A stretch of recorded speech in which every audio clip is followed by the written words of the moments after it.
The scene begins with Pam's narration about the past, mentioning a town hundreds of miles and thousands of years ago, and there was a fence all around the town, beyond which the creatures lived. Inside the fence was a young boy who had no idea how special he was because he was too young to understand. It turns out Pam is referring to Jason. She goes on to say that the little boy was Wayward Pines' firstborn son, raised by a kind, clever man, David, and herself. They loved him as if he was their own son, teaching him the important lessons of the new world. And so the boy grew, exploring and studying. But his world began to feel smaller as he grew. He didn't enjoy his friends' company, but Megan encouraged him, telling him that he's special, and that all of the children will be staying behind him in the future. Back in the present, we see the residents of the town debating the disappearance of Abbeys. However, Carrie is skeptical that the Abbeys have vanished, to which Jason responds that they have retreated because there haven't been any fence attacks for 2 days. Carrie believes that more testing is required, but Jason believes that the flamethrower worked. She claims that if Ben dies, Jason will be accused of murdering a first-generation member. Later that night, Jason and his girlfriend are having some private time when they hear a noise. Jason grabs his gun and makes his way downstairs, only to find Pam, who is now in her 70 seconds. It is revealed that Jason exiled Pam to a creepy house on the outskirts of town after she murdered her own brother because he was turning into a despot. Jason inquires her about what she is doing here despite their agreement of not meeting ever again. Pam then explains the reason why she killed her own brother and asks Jason to reinstate her in the Brain Trust because she still wants to contribute to the betterment of Wayward Pines. Surprisingly, Jason agrees and announces Pam's rehire as a nurse in front of the entire town. However, the residents of the town, including Carrie, Megan, and Dr. Yedlin, do not appear to be pleased. Following this, we see Pam return to work at the hospital with a cheerful attitude and a beaming smile, as well as making inappropriate remarks about Dr. Yedlin's marriage. However, as he does act strangely when she steals a syringe and heads to the headquarters. Upon reaching there, she is stealing some concoction when she is approached by Megan. Pam quickly conceals the concoction in her pocket and apologizes for murdering her role model, David. As soon as Pam leaves, Megan checks the shelf and discovers that a concoction is missing. As a result, she calls Dr. Yedlin to apprehend Pam. After this, Pam returns home, pulls out her red dress and injects herself. Later, Jason, Carrie, CJ, and a few other soldiers are having a private meeting when Pam arrives. She greets Jason with a kiss and joins in on the meeting. Shortly after, the meeting is interrupted by Dr. Yedlin and Megan.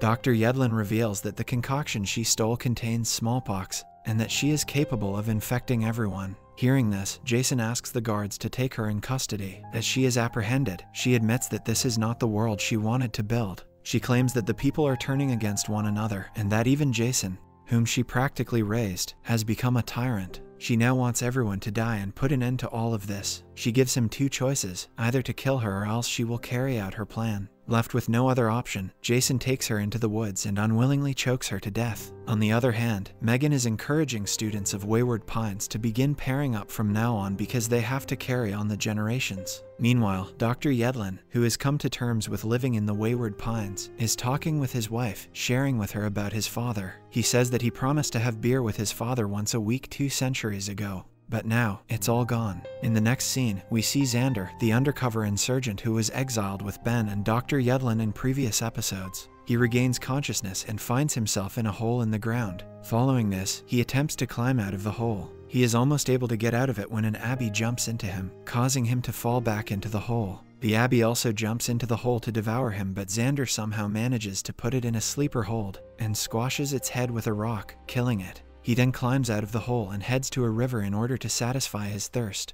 At the same time, he gets held at knife point by none other than Ethan's former boss, Adam Hessler. Adam has long hair and a beard, appearing that he has been out there for a long time. It is revealed that he, along with several other people, were sent beyond the fence by David to find other people in the barren wasteland that has become Earth. But now, he is the only one left. At Jason's headquarters, Megan reports to Jason that they have 25 pregnancies in the 3rd trimester, 34 in the 2nd trimester, 19 in the 1st, and 9 females who have become viable in the current month. Carrie asks Megan to submit the Abby's lab report by the end of the week, and suggests that she take the assistance of Dr. Yedlin in doing so. However, Megan does not appear to be content working with Dr. Yedlin, so she attempts to make an excuse, claiming that he is new and he may not have that level of expertise. Following this, CJ brings up the issue of ensuring a continuous supply of food and water. CJ believes that as Wayward Pines expands, the food supply must grow with it. He suggests picking more fields for harvesting foods, and to do so, they must conduct soil studies, measure sunlight, and determine where the seeds will thrive. Furthermore, he claims that this is a rare opportunity because the Abbas have retreated and they can work beyond the fence without fear. Carrie and Megan disagree with CJ because they are unsure about for how long the Abbas have retreated.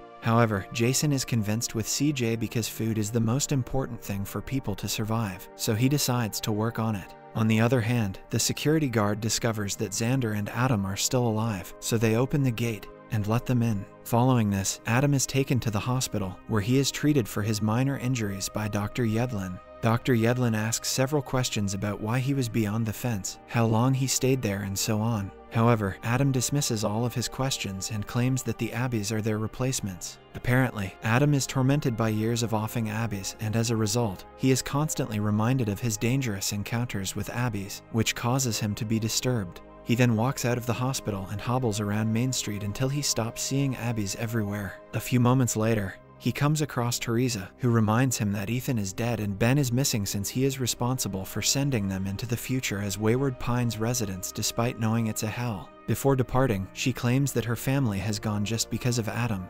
Meanwhile, Xander resumes operation of his sugar shack on Main Street. Soon after, Carrie approaches him to investigate if he is still against Jason. But now he assures Carrie that he is not out to cause more trouble with Jason and will not harm anyone else. He also claims that he will provide Jason with a detailed report on his experiences beyond the fence. Elsewhere, Dr. Yedlin tries to convince CJ not to go beyond the fence because he has seen the Abbas piling up and sacrificing their lives to enter the Wayward Pines. He warns CJ not to underestimate the Abbas and to avoid endangering the lives of the people. However, CJ has made up his mind and insists that they must seize the opportunity to secure their future and forge a new path. Following this, CJ and a few soldiers make a hopeful pilgrimage outside the Wayward Pines. On the way, Teresa stops them and requests CJ to take her along because she is still hoping to find her son, to which CJ agrees. Just then, Adam also tags along the ride. In the next scene, Megan is at a restaurant with one of her students, Frank. She explains to Frank that no one in the Wayward Pines should have any secrets, especially not with her. She tells him to be truthful and inquires about his sister, Lucy. Frank responds that Lucy is not ready for getting paired up, so he wants to protect his sister. However, Megan manipulates him with her words, saying that it is a natural part of life. She continues to encourage children,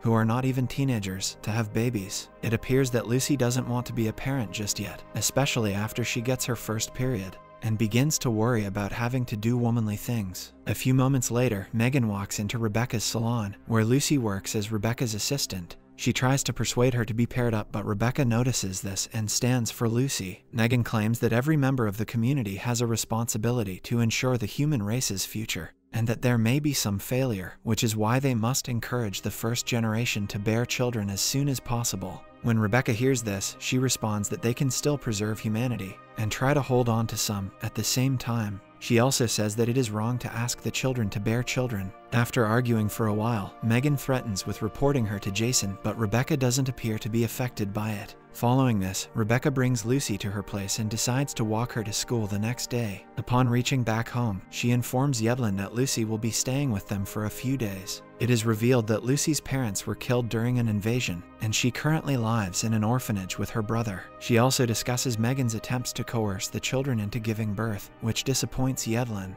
On the other hand, CJ and the group arrive at a place near a lake with beautiful scenery, where they decide to camp. Later that night, Adam walks into the woods, eventually finding Ben's corpse and returning it to camp. Seeing this, Teresa mourns the loss of her son and walks away. The next day at school, Lucy is pissed at her brother because he couldn't keep their things to himself. This causes him to ruminate and sulk for a while. Later at night, he walks out to snack a sandwich on Main Street. While eating, he notices the Ferris wheel briefly light up and spin around. After it cuts off, he finds an Abbey. Thanks for watching. Subscribe and hit that like button to help our channel grow. Turn on the notifications so you won't miss any of our new videos.